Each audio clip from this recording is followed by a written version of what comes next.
Abra sua Bíblia comigo na segunda carta de Paulo a Timóteo, segundo capítulo, por gentileza. Opa, ai, não dá certo.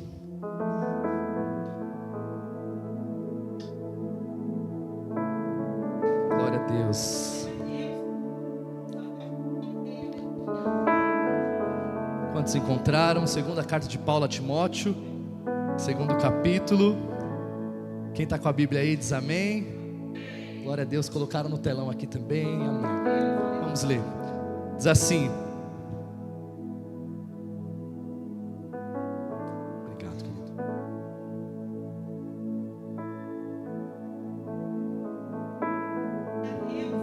Portanto, você, meu filho, fortifique-se na graça que há em Cristo Jesus.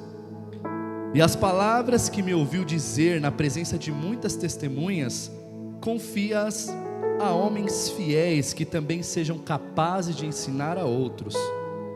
Suporta comigo os sofrimentos, como um bom soldado de Cristo Jesus. Nenhum soldado se deixa se envolver pelos negócios da vida civil, já que deseja agradar aquele que o alistou. Semelhantemente, nenhum atleta é coroado como vencedor se não competir de acordo com as regras. O lavrador que trabalha arduamente deve ser o primeiro a participar dos frutos.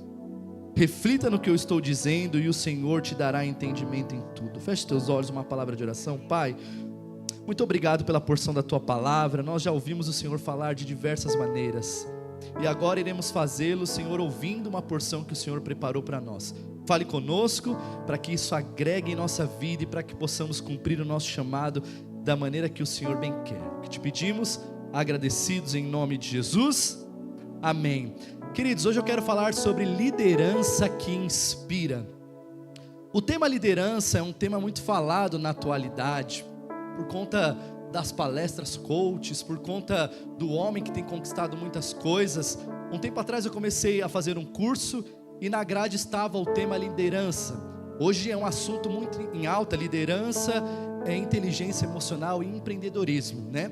No curso nós aprendemos até sobre as hard skills e soft skills, que são termos para dizer que numa faculdade você precisa ter o conhecimento técnico. É aquilo que você aprende em relação à sua profissão. E as soft skills é aquilo que você aprende com a convivência. São habilidades desenvolvidas em você. A inteligência emocional, a sua capacidade de liderar e a sua capacidade de empreender. Então esse é um assunto que não é atual, mas é um assunto que atualmente está todo mundo falando. Mas a Bíblia já fala de liderança há muito tempo.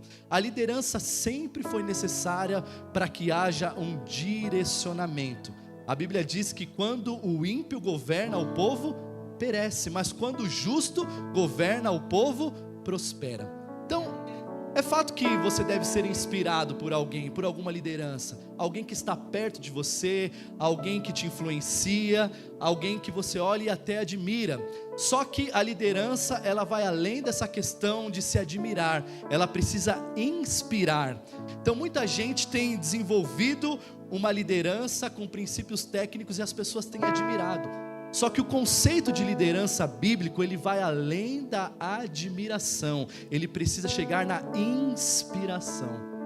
Porque você não lidera somente por palavras, você lidera com a vida. É impossível liderar alguém com palavras, você precisa liderar com a sua vida. Esse é o conceito de liderança que a Bíblia nos ensina.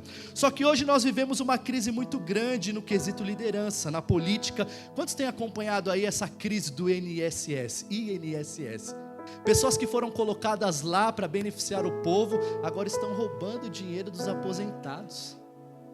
E agora aquela pessoa que precisa daquele dinheirinho para pôr a comida na mesa não pode receber, porque alguém que foi colocado para liderar, para governar e para ajudar as pessoas, agora está roubando. Nós vivemos uma crise de liderança na família também. Quantos não têm ouvido aí nesses últimos dias, escutado sobre bebê reborn? Que loucura é essa, irmão? Isso é insano.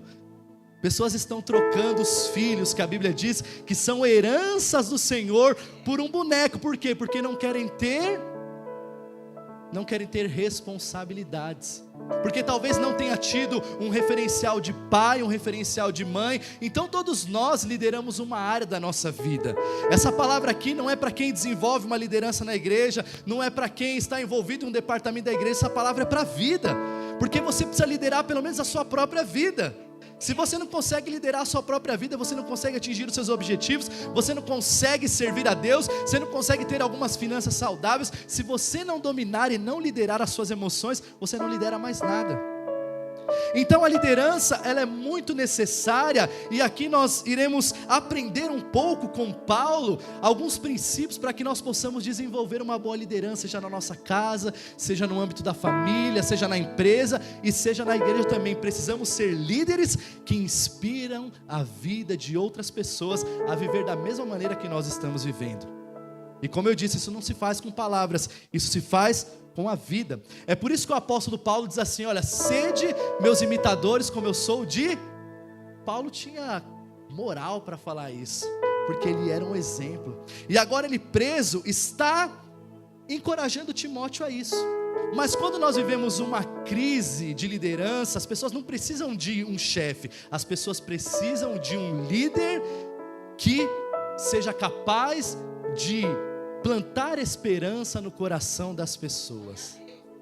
Há uma grande diferença entre o chefe e o líder. E eu anotei aqui porque eu vi um post muito interessante, eu quero trazer isso para os irmãos. Olha a diferença entre alguém que é chefe e alguém que é líder. O chefe manda, o líder orienta. O chefe ameaça, o líder incentiva. O chefe diz: vai lá. O líder diz: nós vamos lá. O chefe é autoritário, o líder é companheiro. O chefe, quando chegam os resultados, ele diz eu. O líder, ele diz nós. O chefe aponta os culpados, o líder assume responsabilidades. O chefe faz mistério, mas o líder compartilha conhecimento. O chefe, dessa maneira pejorativa, ele fiscaliza, mas o líder, ele acompanha, ele está junto. O chefe desmoraliza alguém, mas o líder confia. O chefe promete, não cumpre e ainda se justifica. O líder só promete o que sabe que é capaz de cumprir. Então nós precisamos parar para pensar em relação a isso, porque tem muita gente querendo ser líder, tem muita gente querendo ter um cargo, mas com uma conotação de chefe, não de líder. Porque aqui estão as verdadeiras características de alguém que é líder, que assume a responsabilidade, que diz: eu estou junto, porque é fácil você apontar o caminho, mas eu quero ver se você está disposto a gastar as solas do seu sapato. É forte isso, né? Ontem nós estávamos aqui, foi bem legal. Nós estávamos ali com o presbítero Gilson, que hoje está servindo ao Senhor lá na Beirana de Arujá, porque está em uma missão, um soldado. O Gilson está lá, e ele veio aqui para servir, como muitos outros irmãos aqui também servem. É muito legal isso. Eu falei: hoje eu quero ficar com os irmãos servindo aqui. E aí os carros chegavam, a gente tinha que parar, porque as mulheres, elas são boas de baliza, mas excepcionalmente no culto de mulheres, elas não precisam fazer baliza. Então elas param o carro na frente da igreja, a gente para o trânsito, a gente desvia o trânsito, e a gente vai lá e manobra o carro das irmãs. Olha que coisa linda. E ontem eu fiquei de manobrista aqui na igreja. E como eu fiquei feliz, irmãos. Dirigi cada nave aqui. Kia Soul, Tucson. Eu falei: ah, que bênção, então isso aqui é profético. Logo, logo eu estou saindo do Celtinha para um Kia Soul, para uma Tucson.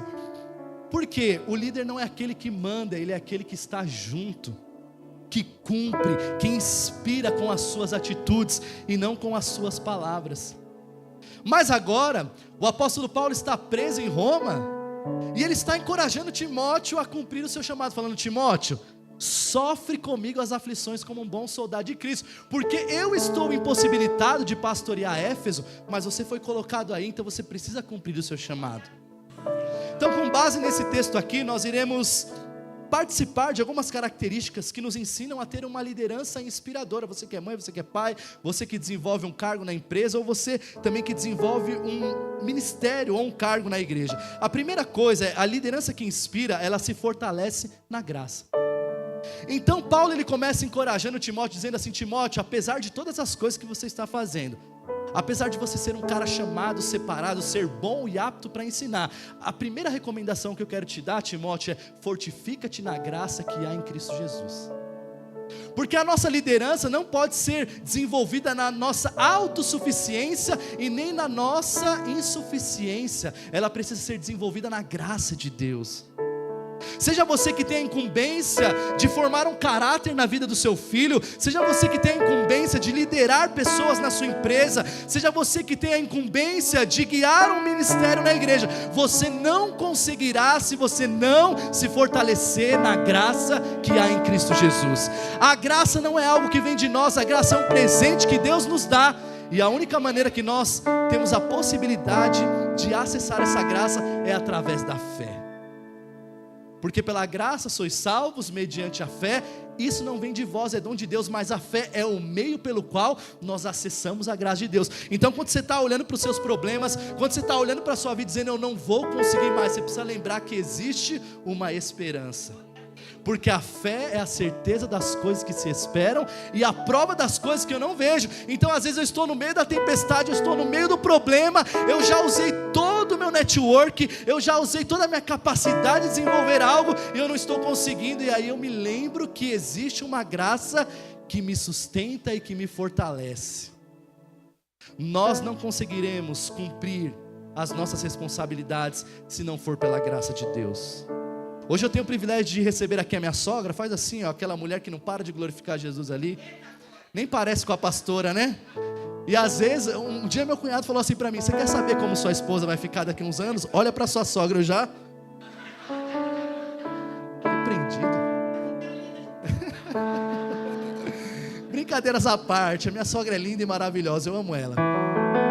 A minha sogra está aqui, ela é um exemplo disso, porque eu já devo ter contado esse testemunho aqui. O meu cunhado se desviou dos caminhos do Senhor e entrou para o mundo do crime. Começou a roubar, começou a fazer várias coisas. Ele morava com a Vilma, na época a Vilma pegou todas as roupas dele e falou: eu não sou sua mãe para aguentar aquilo que você faz. Jogou tudo na calçada. A minha sogra pegou todas as roupas do meu cunhado, lavou, passou e colocou na gaveta. Falou: um dia você vai ser mãe e você vai entender o que eu estou fazendo aqui.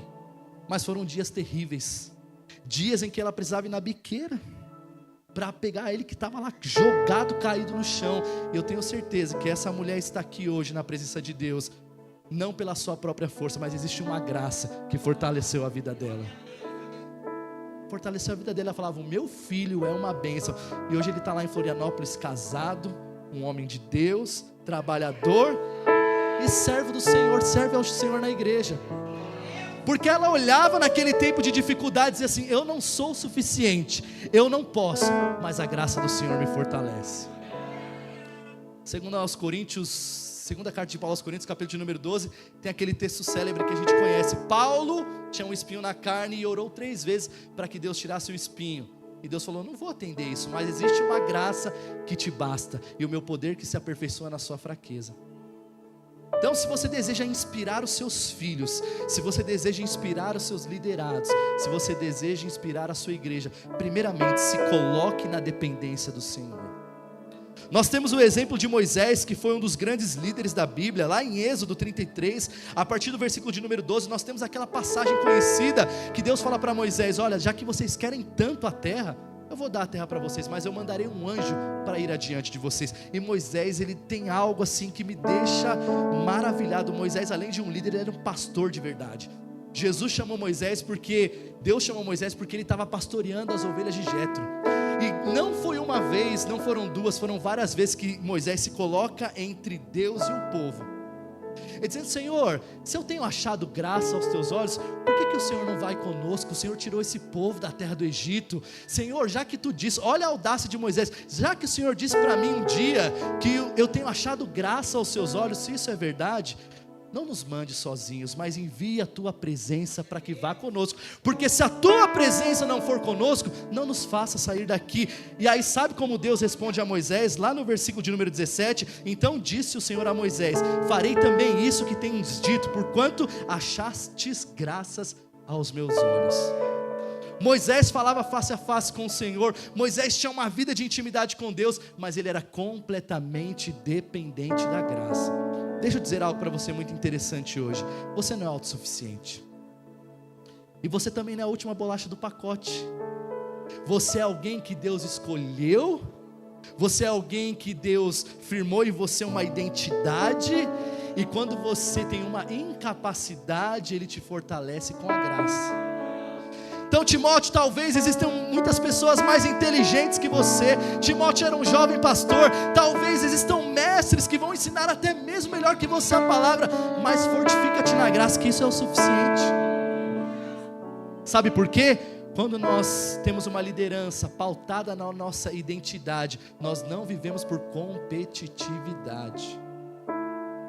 Quando você tem uma vida pautada na identidade que Deus te deu, você não vive uma vida pautada por competitividade. Porque, irmão, se você for olhar para alguém que desenvolve a mesma coisa que você, sempre vai ter alguém melhor e pior. É ou não é? Estava conversando ontem com os músicos ali, tomando um café. O menino falou, cara, aqui tem muito músico bom, e ele está chegando na igreja. Eu falei, tem lugar para você também.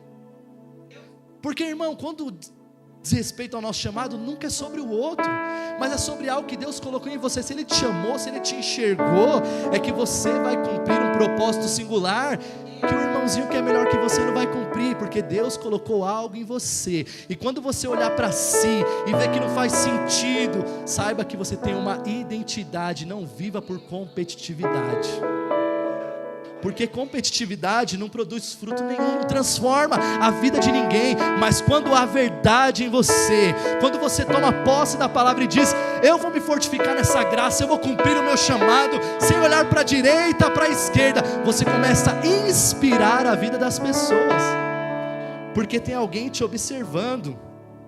O líder inspirador, ouça isso, sabe que a sua força vem de Deus e não da sua capacidade. Porque tem hora que a sua capacidade vai estar lá embaixo, irmão. Senhor, eu não consigo, eu não posso. Fulano é melhor que eu. Deus está falando, ei, querido, nunca foi sobre isso. Mas se fortaleça na minha graça e você vai cumprir o seu chamado. Sabe um segredo de quem foi chamado por Deus? Quem foi chamado por Deus corre de microfone, corre de oportunidade. Quem foi chamado por Deus sabe da sua incapacidade. Só que você não pode se prender a isso, porque existe uma graça que te favorece e que te habilita a cumprir o propósito de Deus. Talvez você entrou aqui hoje desencorajado, dizendo, Deus não tem espaço para mim, Deus não tem lugar para mim, e Deus está dizendo, eu te escolhi. Quem se lembra de Jeremias? Senhor, mas eu sou um menino e não sei falar. Deus falou, olha, você vai abrir a tua boca e eu vou encher. Eu colocarei palavras na sua boca. Então, primeira coisa que Paulo fala para Timóteo, Timóteo, não é sobre habilidade nem capacidade, mas é sobre a graça de Deus. Líderes que inspiram não são mais fortes, mas os mais rendidos à graça. São os mais fortes, mas aquele que tem a capacidade de reconhecer, eu tenho defeito, eu erro. Sabe, você não será perfeito, irmão. Eu falo para os irmãos aqui da igreja, não espere uma igreja perfeita, não espere uma liderança perfeita, mas espere uma igreja e uma liderança saudáveis. Se você olhar para o seu casamento, você vai dizer, pô, meu casamento tem hora que é só pela graça. Essa semana até falei com a pastora, eu falei, tá difícil o negócio. E ontem ela veio para o culto de mulheres e falou, Deus falou comigo poderosamente. Aí eu falei, a palavra diz, nunca vi um justo desamparado. Tudo que você falou para mim, Fê, Deus falou comigo. Por quê? As mulheres, elas não têm a personalidade forte. Sim ou não? A mulher não tem a personalidade forte. Mulher é sempre um doce de coco. Para de cutucar a sua mulher aí, vaza. Mulher é sempre um doce de coco, irmão. É ou não é? Não, mas a gente tem que entender que o nosso casamento, o nosso relacionamento nunca será perfeito, mas ele precisa ser saudável. O que é ser saudável? Pô, eu errei com você, me perdoa. Amar como Cristo amou, olhar como Cristo olhou, fazer aquilo que Cristo fez, é caminhar por graça, debaixo da graça, cumprindo a vontade de Deus nesse tempo. Então o líder que inspira é aquele que se fortalece na graça. Segunda coisa, para eu não tomar muito tempo, o líder que inspira forma outros líderes. É por isso que eu não posso só ser admirado, porque às vezes as pessoas estão me admirando muito e só isso, a minha liderança fracassou. Por isso que eu preciso inspirar. O líder precisa formar algo no coração do seu liderado. Ele precisa formar algo no coração do seu discípulo. Eu preguei aqui há algum tempo sobre o discipulado na época de Jesus, que existiam as beites, as escolas, e ali existiam os mestres, os rabis, e os talmidim, que eram os discípulos. Eles eram os empoeirados que acompanhavam tão de perto os seus mestres, que a sua roupa ficava suja com a poeira que saía da sandália do mestre, porque ele não se apropriava de teoria, de palavras, ele se apropriava da vida. Ele dizia: tá aí um cara que eu posso imitar. Mas será que as pessoas olham para nós hoje e digam: tá aí um cara que eu posso imitar? Então Jesus, ele formou os discípulos e sentou com eles. Jesus partilhou o seu coração, Jesus partilhou a sua vida, e não apenas a teoria do seu conhecimento. Agora Paulo está falando para Timóteo: aquilo que você recebeu, Timóteo, fortifica-te na graça que há em Cristo Jesus, e o que de mim recebestes, na presença de muitas testemunhas, confia também a homens fiéis, que sejam aptos a ensinarem outros. Ele está dizendo: você tem uma responsabilidade, não apenas de ser admirado, mas você precisa ser inspirado.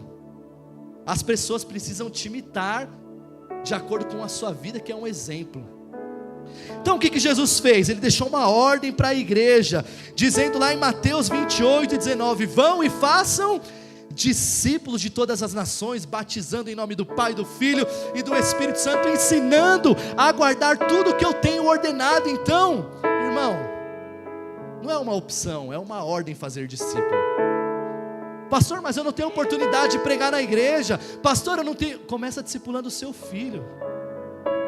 Como está o seu filho dentro de casa? Será que nós, como pedagogos cristãos, líderes cristãos, nós estamos negligenciando o discipulado dentro da nossa própria casa? A gente discipula na igreja, a gente exorta na igreja, a gente se preocupa com as pessoas da igreja, mas muitas vezes quem está do lado lá, está vendo o vídeo no YouTube, você não está nem vendo o que seu filho está ouvindo, escutando e nutrindo a sua alma. Nós somos a geração que queremos ser enviada para a África, mas muitas vezes não cuidamos de quem está do lado. Então, irmão, não é difícil, é simples. Discipula o coração de quem está perto de você. Não pode parar em você, sabe por quê? Senão nós nos tornamos obesos espirituais. Eu venho para a igreja, eu me encho da palavra, eu me encho do Espírito e guardo para mim, eu não coloco isso para fora. Se você for no médico, no nutricionista, ele vai dizer assim: irmão, se você só come, você pode comer o mais saudável que for, você precisa colocar essa energia para fora. É ou não é, Bruno? Tá ali, personal training. Não dá para só comer, ficar no sofá assistindo Netflix. Você vai engordar e vai se prejudicar com uma doença. E existe uma doença espiritual. Qual é? É aquela que guarda e se torna um obeso espiritual e não forma ninguém, não discipula ninguém. Então Paulo está dizendo: a liderança que inspira é aquela que forma discípulos. Então como que eu faço para formar discípulo? Eu preciso me assentar à mesa com alguém. Eu ouvi de um pastor um dia que ele discipula pelo púlpito. Impossível. Porque o que eu falo aqui você ouve e guarda. Agora o discipulado é falar e ouvir e ser ouvido. Não existe discipulado impessoal, online, de púlpito. Como que você trata o coração de alguém sentando à mesa, olhando no olho da pessoa e dizendo: irmão, como que está o seu coração, irmão? Pô, eu estou mal. Porque não adianta você cobrar alguém sem discipular esse alguém. Jesus fez isso, Jesus se assentava. Nós ouvimos aqui pelo presbítero Tom, de uma maneira tão linda no domingo passado, sobre níveis de relacionamento. Jesus tinha níveis de relacionamento, para poder abrir coração em coisas particulares. Mas Jesus se assentou à mesa com 12, dizendo assim: eu tenho algo para oferecer, agora pega quem quer. É ou não é? Então discipular pessoas não tem a ver com níveis de relacionamento, mas com disposição de tratar o caráter e o coração. Sabe por quê? Quando nós não somos tratados, quando nós não temos o nosso coração forjado, muitas vezes nós estamos enfermos e querendo tratar a vida de quem também está enfermo. Um doente não cuida de outro, sim ou não? Um doente não cuida de outro. Então você tem que parar, irmão, parar e sentar. Se você é um líder no seu lar, se você é uma mãe de família, sentar com seus filhos, desligar o celular, olhar no olho e saber o que seus filhos estão ouvindo, pensando e fazendo, e tratar o caráter e tratar o coração. Nós precisamos disso, irmão. Ninguém é autossuficiente, você não é autossuficiente, irmão. Por mais espiritual que você seja, Deus pode te usar com palavras de conhecimento, com profecia. Você precisa sentar com alguém que olhe nos seus olhos e diga: ei, vamos caminhar juntos. Vamos resolver esse problema juntos, sabe? Uma debilidade de caráter, pastor, como eu já sentei com muita gente, eu não consigo resolver isso, então nós vamos orar juntos, nós vamos caminhar juntos, para que você primeiramente esteja saudável, irmão. Mas nós temos vivido uma geração de pastores, de líderes, que querem formar admiradores e não discípulos. Discipulado não se faz com o microfone na mão, mas assentado à mesa, ouvindo e falando. E o Senhor trata o nosso caráter assim. Foi isso que Jesus fez. Jesus pregava, multiplicava o pão. Jesus pregava, curava o cego, curava o coxo. Mas ele dizia: agora tem um momento que nós precisamos nos assentar à mesa, porque senão a gente vive como os fariseus queriam, de espetáculo. Não que as coisas que Deus promova são espetáculos, mas muitas vezes a gente pode tornar isso um espetáculo. Porque Jesus havia acabado de curar, os fariseus chegam para ele e dizem assim: por que o Senhor não faz um sinal no céu e nós creremos em ti? Jesus fala: para uma geração perversa e adúltera, nenhum outro sinal será dado a não ser o do profeta Jonas, que ficou 3 dias e 3 noites dentro do ventre do peixe, depois foi expelido. Está querendo dizer: olha, nenhum sinal será dado para vocês. Vocês precisam crer que eu sou aquele que vou morrer, mas que ao terceiro dia vou ressuscitar. E isso é o suficiente. Porque senão a gente torna as coisas de Deus espetáculo. É bom sentir o poder de Deus, é bom sentir a presença de Deus, mas é melhor ainda parar tudo e nos assentar à mesa. E aí Jesus começa a dizer assim: tudo que vocês querem que os homens vos façam, façam vocês primeiro. Se alguém te pedir a túnica, dê também. O que Jesus estava fazendo? Eu vou tratar primeiro o seu caráter, para que depois você possa tratar o caráter de alguém. Então liderança, irmão, não é sobre privilégio. Liderança não é sobre carga, é sobre responsabilidade, de deixar um legado para a próxima geração. Então esse foi o segundo conselho de Paulo a Timóteo. John Maxwell, que foi um grande pastor que fala sobre liderança, ele diz que o crescimento de uma organização, de uma igreja, depende da nossa capacidade de liderar e multiplicarmos nos outros. Você só pode formar segundo a sua espécie. Se você é um pai mau caráter, o seu filho crescerá um filho mau caráter. Porque as pessoas não fazem o que nós falamos, as pessoas fazem o que nós fazemos. Porque falar, querido, até papagaio fala. É ou não é verdade? Então olha a nossa responsabilidade de formar uma espécie como nós somos, segundo Cristo, no coração de alguém. Que Deus nos levante, irmãos, com essa disposição de formar o coração, primeiramente começando da nossa casa, para depois pregar para quem está fora. Porque muita gente fica: eu não consigo ganhar uma alma para Jesus, eu não consigo trazer ninguém para a igreja, porque Deus está falando: ei, lindão, tem alguém dentro da sua casa precisando ser tratado. Tem alguém dentro da sua casa precisando ser formado. Então se levante como um líder que vai inspirar e formar outro discípulo em nome de Cristo. Nós não formamos discípulos para nós mesmos, nós formamos discípulos para Cristo, para que o reino dele avance. Porque se hoje nós estamos aqui, é porque pessoas disseram: sim, Senhor, eu quero ter o meu caráter tratado, pode fazer comigo o que o Senhor bem quer, e eu vou fazer com alguém aquilo que o Senhor me ordenou. Se eu ganhar a minha casa, eu começo a ganhar o meu vizinho. Se eu ganho o meu vizinho, eu começo a ganhar o meu condomínio. Se eu ganho o meu condomínio, eu começo a ganhar o meu bairro. Se eu ganho o meu bairro, eu começo a ganhar a minha cidade. Se eu ganho a minha cidade, eu estou pronto para as nações. É ou não é, irmãos? Porque discipulado não se faz com palavras, mas com a vida. Terceiro, a liderança que inspira suporta o sofrimento com propósito.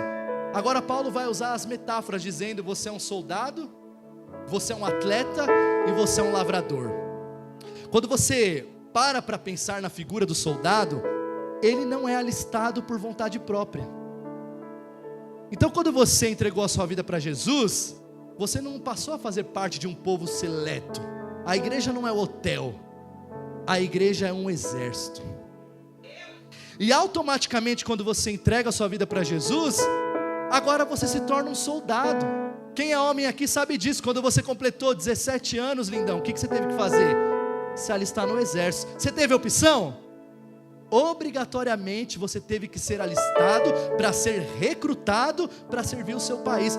Eu me lembro que na minha época de 17 anos, 18 anos, que eu me alistei, 4 horas da manhã, tá eu lá no Quitaúna, num frio, com a perna na parede assim, passou um cara e falou: ei rapaz, tira a perna da parede, você está achando que aqui é a sua casa? Então o tratamento para quem é alistado no exército de Cristo já é um tratamento de choque, irmão. Falou: irmão, você é novo aí, 17 anos, morrendo, colocando o pé na cadeira, postura. Isso porque eu não tinha nem entrado ainda no exército. Então eu não tive opção. A partir do momento que você fez 18 anos, você passou a viver o recrutamento. Eu fui dispensado. Eu preciso confessar esse pecado aqui, irmãos. Eu fui dispensado porque eu tinha um amigo que era cabo lá no exército. Cheguei para ele e falei: irmão, eu já estou fazendo prova de matemática, de português. Os caras estão testando a minha habilidade aqui, eu não quero servir esse negócio não. Ele falou: passa lá na sala do soldado Leandro e está tudo certo, ele vai assinar, você vai cair fora. Aconteceu isso comigo, irmãos. Eu preciso confessar, mas eu tinha 17 anos, né? Os irmãos me perdoam por isso? 17 anos, 18 anos, eu era novinho, mas eu fui dispensado por canetado, irmão. Só que no exército de Cristo não tem canetada. No exército de Cristo não tem canetada. A partir do momento que você entrou para o exército de Cristo, você começa a ser recrutado, irmão. Você começa a ser moldado, você começa a ser poldado, e às vezes dói. Jesus não fala que a árvore que dá fruto, o galho que dá fruto, ele poda. Então imagina a árvore sendo podada, dói, é um processo doloroso. Mas Jesus fala assim, é para que dê mais fruto ainda. Então quando você tem alguém que trata o seu caráter, que pega no seu pé, você fala: pô, que cara chato. Não é sobre isso não, Jesus está te poldando para que você possa suportar o sofrimento com propósito. Então o soldado, ele é treinado para suportar o sofrimento. Imagina o reco que fica lá no quartel de sentinela a madrugada toda, no frio, e ele não pode nem piscar o olho. Ele tem uma responsabilidade, qual é? Guardar o seu exército, guardar o seu acampamento. Então olha a responsabilidade que você tem como líder do seu lar. Você precisa vigiar para guardar o seu acampamento. Só que o sentinela, ele tem uma grande responsabilidade, mas ele tem uma visão privilegiada porque ele está no alto. Quem entendeu isso aqui? O soldado está no alto, então ele está vendo tudo que está acontecendo. Você foi alistado no exército de Cristo, você foi colocado em um lugar alto para ter uma visão privilegiada. Sabe por quê? Não adianta só orar e o filho está se prostituindo às vezes. Não adianta só olhar: não, eu sou homem de oração, quando eu oro o céu desce, mas antes de orar vem ouvir. Jesus falou: vigiar aí.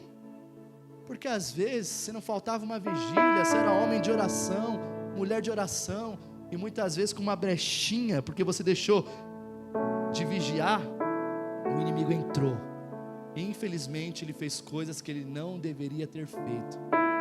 Mas há sempre uma esperança quando o nosso general se levanta, porque a Bíblia diz que ele não perde nenhuma batalha. Embora talvez o inimigo tenha entrado na sua casa, Deus está falando: eu estou te colocando novamente de sentinela, para que você possa vigiar, ter uma visão privilegiada, e o inimigo não terá mais acesso à sua casa, à sua vida, à sua família, ao seu casamento. Porque o soldado suporta o sofrimento com propósito, ele olha para o propósito. O soldado, irmão, não fica ferido por qualquer coisa não, porque ele sabe que existe uma guerra, existe um propósito. E quando nós nos ferimos, qual que é a primeira coisa que nós fazemos? Eu quero parar, não faz mais sentido, pastor, quero entregar minha liderança, eu quero sair da igreja. Mas Deus está falando: ei, você é um soldado. E Paulo está dizendo para Timóteo: por que você está querendo parar, cara? Você foi alistado no exército de Cristo. E todo aquele que é alistado no exército de Cristo não se embaraça com as coisas dessa vida, porque ele precisa agradar aquele que o alistou para a guerra. Muitas vezes nós estamos preocupados em nos agradar e agradar o outro, mas nos esquecemos de agradar a Deus. Se você agradar a Deus e tiver o favor dele, irmão, não vai te faltar nada. O inimigo não vai ter poder contra a sua família, ele não vai conseguir te alcançar. Não consegue, irmão, te alcançar, porque nós somos treinados para suportar o sofrimento. Irmão, tem hora que a gente sofre, que a gente fala: eu não sei como eu consegui suportar isso. Estava comentando com o Décio ontem que o ano de 2024 Foi o ano que eu mais sofri na minha vida, irmãos. Já contei isso várias vezes, mas olha que coisa interessante. Nós estamos formando pessoas sem que às vezes percebamos. Eu morei em casa no período de internação do Davi 6 meses, eu e o Luiz Felipe somente. Eu morei 6 meses. A Vilma passava a semana inteira no hospital. Ela só vinha para casa quando a minha sogra ia no final de semana, ou minha cunhada. Irmãos, pensa no sofrimento terrível. Seu filho nasce, você não pode trazê-lo para casa, e ainda você não tem sua esposa. Só que em todo esse período que nós passamos de internação com Davi, eu não deixei nenhum dia de cumprir o meu propósito, porque eu sabia que aquilo que eu não podia fazer, Deus estava fazendo. E hoje, irmãos, quando eu prego sobre milagre, eu não prego uma história da Bíblia, eu carrego os milagres nos meus braços. Meu filho está aqui, ele morreu por 11 minutos e Deus o ressuscitou. Então Deus está falando, olha, por que tanto sofrimento? Porque eu estou fazendo algo tremendo em você que você não pode fazer. Eu gostei muito, Tom, do que você falou aqui no domingo passado sobre o produto da oliveira mentir. O agricultor, quando ele ia espremer a azeitona, ele esperava que saía o óleo para extrair o azeite. Só que às vezes ele extraía, ele esmagava e só tinha carne. E às vezes quando Deus está nos espremendo é para ver se sai alguma coisa, irmão. Será que sai óleo ou será que tem só carne? Deus falou poderosamente comigo naquilo. Eu falei, meu Deus, isso é muito forte. Eu peguei aquela palavra. Porque ele falava de Jesus, e quando Jesus foi esmagado no Getsemane, quando ele estava na cruz, as pessoas diziam, verdadeiramente esse é o Filho de Deus. A unção que estava sobre a vida dele não era uma mentira, era uma verdade. Muito forte isso.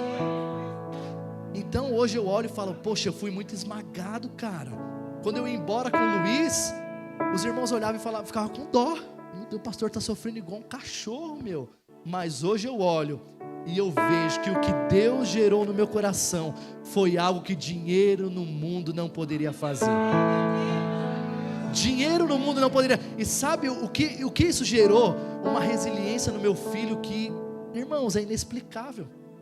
O Luiz é uma criança, ele tinha 7 para 8 anos quando o Davi nasceu. A resiliência do Luiz, morando só eu e ele em casa, papai, vamos orar pelo Davi, vamos para o culto, papai. Irmãos, isso não tem dinheiro no mundo que possa pagar.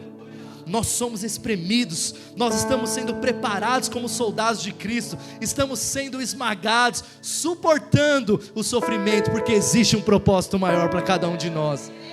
Nós iremos inspirar a vida de pessoas que estão olhando e passando assim, dizendo, pastor, não tem mais jeito não, a minha causa está difícil, pastor, já trouxe um diagnóstico de morte, não vai dar mais certo não. As pessoas vão olhar para você e dizer, assim como ele fez na vida do pastor, ele vai fazer na minha vida também. Assim como ele conseguiu suportar, eu vou conseguir também, porque existe uma graça que está disponível nessa manhã. E se você crê, irmão, pega isso para você. Você não vai desistir, você vai continuar, porque você vai agradar aquele que nos alistou para esse grande exército.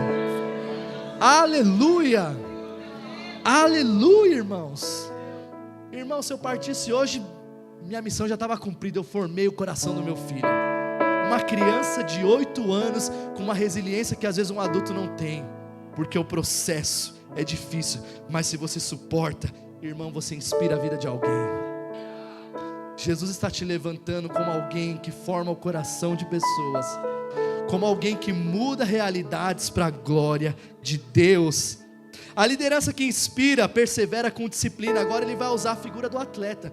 Nenhum atleta será coroado se não seguir as regras, se não atuar de forma legítima. O que mais nos admira em um atleta é a disciplina. Um atleta é disciplinado, irmão. Ele precisa comer direito, ele precisa dormir direito, ele precisa ter uma rotina certa, ele precisa treinar, porque senão ele não consegue atingir o seu objetivo de traçar uma corrida que às vezes são quilômetros e quilômetros, que uma pessoa que não é disciplinada não consegue chegar até o fim. E aí Paulo está dizendo, olha, primeiro você é um soldado, para que você possa suportar os processos e inspirar a vida de alguém, mas você também é um atleta. Seja disciplinado, Timóteo. Tenha uma vida de oração, irmão. Não viva de qualquer jeito, não. Não tenha uma vida aquém de um culto, uma semana que você nunca pega a sua Bíblia, que você não canta um louvor para o seu filho, que você não faz uma oração para comer. Seja disciplinado, porque nenhum atleta será coroado se não lutar legitimamente, se não correr legitimamente. Eu vi um vídeo essa semana, foi semana retrasada na internet, se eu não me engano foi o Thales ou o Tom que postaram, de um atleta que estava numa maratona correndo, e aí daqui a pouco ele está perto da linha de chegada, um tiozinho começou a passar mal, morrendo, e todo mundo que passava olhava para o tiozinho, nem aí, porque eles queriam chegar.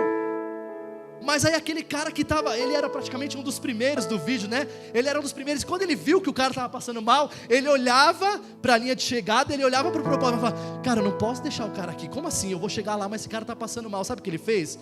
Ele deu a mão para o cara, colocou o cara nos seus ombros e falou: nós vamos juntos. Agora que eu não vou chegar em primeiro mesmo, nós vamos juntos.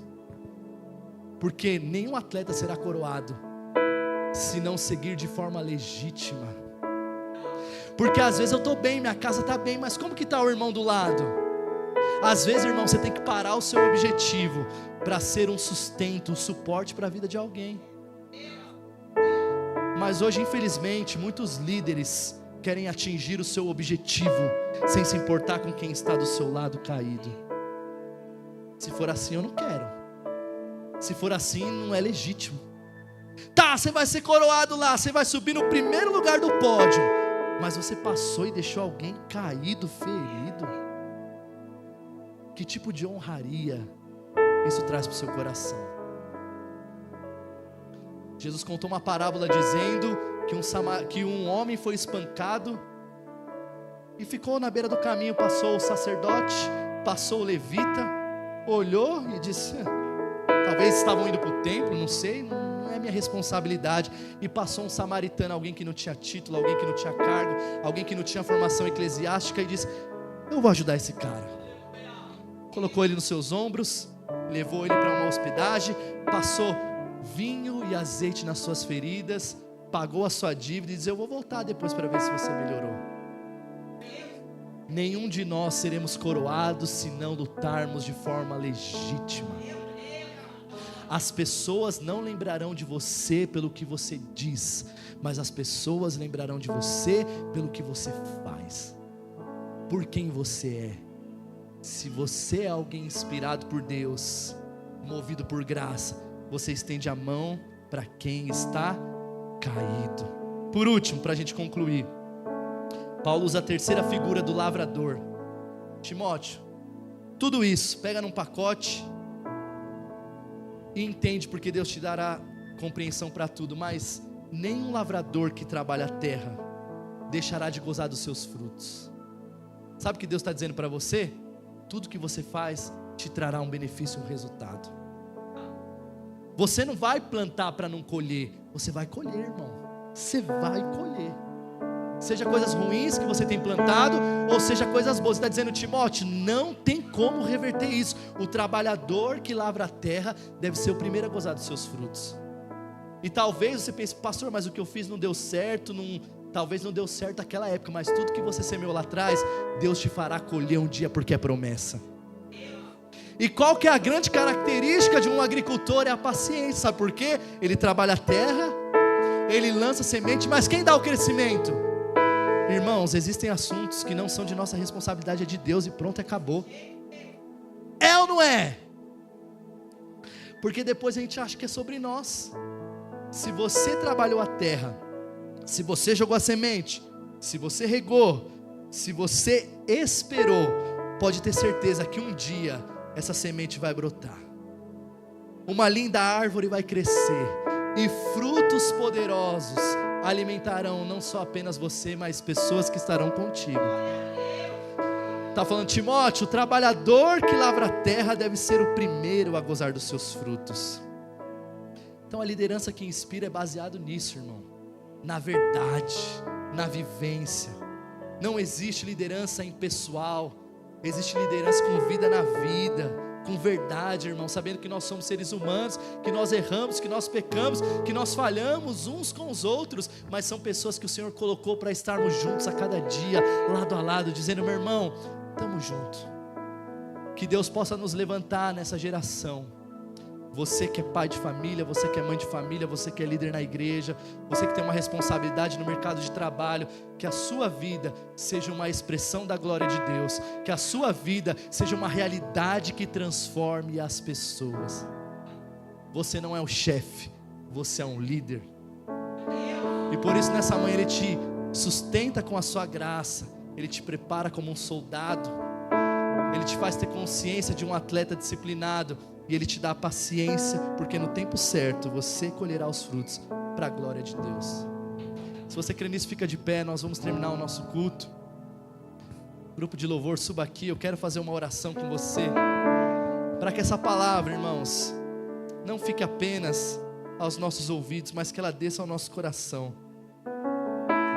O Senhor nos chamou para esse tempo, para edificar vidas, para amar pessoas, para ajudar aqueles que estão em trevas, para estender as mãos para aqueles que estão caídos. Então feche seus olhos comigo, Pai.